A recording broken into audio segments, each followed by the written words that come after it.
இல்ல அவருக்கு தேவைப்படுது, கேட்குறாங்க, கொடுக்குறாங்க. அதுல போய் இப்ப எனக்கு தேவையில்லை, அதனால நான் கேட்கறது இல்லை. கேட்டாலும் அவங்க தரவும் மாட்டாங்க நம்மளுக்குலாம். பாதுகாப்பு வந்து கரூர் சம்பவம் தான் காரணமா கரூர்ல அவருக்கு ஒன்றும் பாதிப்பு இல்லை, மக்களுக்கு தான் பாதிப்பு. இல்ல முதல்ல அவருக்கு பாதுகாப்பு கொடுத்தா இருந்தாங்க,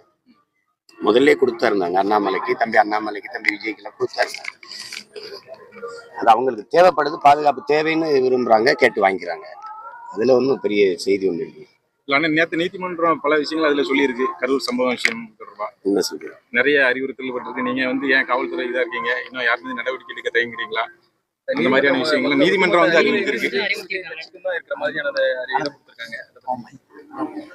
விஜய் கைது பண்ணணும்னு சொல்லி திருமாவளவன், வேல்முருகன் வந்து கோரிக்கை வச்சிருக்காங்க. அது எப்படின்னு தெரியல. நம்ம போய் சட்ட முடிவுகள்ல போய் நம்ம கருத்து சொல்லிட்டு இருக்க முடியாது.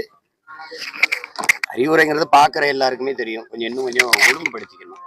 என்னை கேட்டா இந்த மாதிரி நிகழ்வுகளை தவிர்த்துட்டு கூட்டமா நடத்திக்கலாம். ஒரு இடத்த வாங்கி இந்த இடத்துல கூட்டம் வாங்கன்னு சொல்லி பேசி கலந்துடலாம். இந்த மாதிரி தெருக்களுக்குள்ள போறது வந்து எப்பவுமே நெரிசலை தான் உண்டு பண்ணணும். அது எல்லாருமே செய்யறாங்க. அந்த மாதிரி பரப்புரை முறையை கொஞ்சம் நிறுத்திக்கிறது நல்லது, மாத்திக்கிறது நல்லது. மேலை நாடுகள் மாதிரி வந்துடலாம். ஒரு அரை மணி நேரம் இப்ப எல்லாம் நீங்க எல்லாம் இவ்வளவு ஊட வச்சு ஒவ்வொன்றும் எடுத்துட்டு போறீங்க. அப்படிங்கும்போது ஒவ்வொரு தலைவருக்கும் ஒரு மணி நேரம், 3/4 மணி நேரம், அரை மணி நேரம், ஒரு குறிப்பிட்ட நேரத்தை ஒதுக்கி கொடுத்து நீங்க பேசுங்க, இந்தப்ப இவர் பேசுவாருன்னு அறிவிச்சு பேசுனா அது எல்லாருமே எல்லாருமே உலக ஊடகம் வச்சிருக்காங்க, தெரிஞ்சிட போகுது. யார் பேசுறது ஏற்படையதோ அவங்களுக்கு வாக்கு செலுத்திட போறாங்க. இது நேர விரயம், பண விரயம், பெரிய மக்களுக்கும் தொந்தரவு. அந்த முறை மற்ற மேலை நாடுகள் மாதிரி நம்ம கொண்டு வந்துடுறது நல்லது.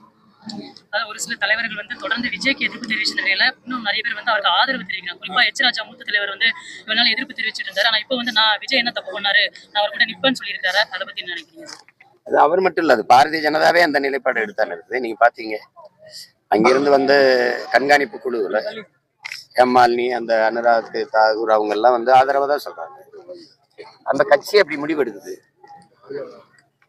அந்த கட்சி முடிவெடுக்குது. இப்போ அதுல வந்து அடிப்படையை புரிஞ்சுக்கணும். இப்ப நான் இங்க வந்ததுனால அந்த நிகழ்வு, இப்ப நான் வந்ததுனால கூட்டம், தம்பி விஜய் கரூருக்கு வர்றதுனாலதான் அந்த கூட்டம்.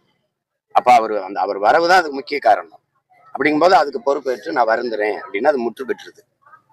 அது இல்ல பழியை நீங்க அரசு ஏற்கணும், நீங்களே ஏற்கணும், காவல்துறையே ஏற்கணும் போது, அப்ப எனக்கு எந்த சம்பந்தம் இல்லைன்னு வரும்போது அது சிக்கல் வரும். 2 பேருக்கும் பொறுப்பு இருக்கு. அதை பொறுப்பா நடந்திருக்கணும். நம்ம தவறி விட்டுட்டோம், அதனால பல உயிர்களை நம்ம இழந்துட்டோங்கிறது ஒரு வருத்தம் வரும்போது அது வந்து சரி, விரும்பத்தகாத ஒரு நிகழ்வு நிகழ்ந்துருச்சு, இனி வரும் காலங்கள்ல கவனமா இருக்கணுங்கிறது சரியா இருக்கும். அது மாறி ஒருத்தர் பழி